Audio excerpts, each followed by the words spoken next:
Hello, in this video I'm gonna show you how you can pair Lenovo HT05 earbuds to your MacBook.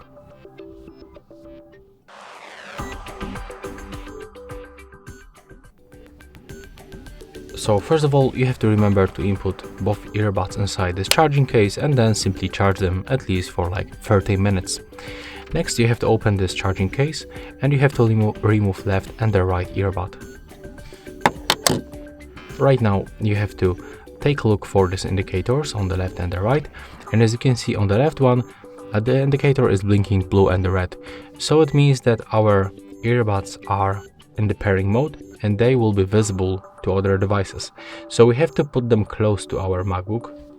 Just remember to do not put them back to this charging case, keep them out, and then we have to go to the system settings, go to the Bluetooth. And right now we have to open the Bluetooth, turn it on by tapping on the switcher in the right upper corner, and right now from the nearby devices list you have to select your HT05 earbuds, so simply click connect. And right now when you move for the sound settings, you have to be sure that on the input and the output we successfully select our Lenovo earbuds. And that's all for this video. Hope you like it.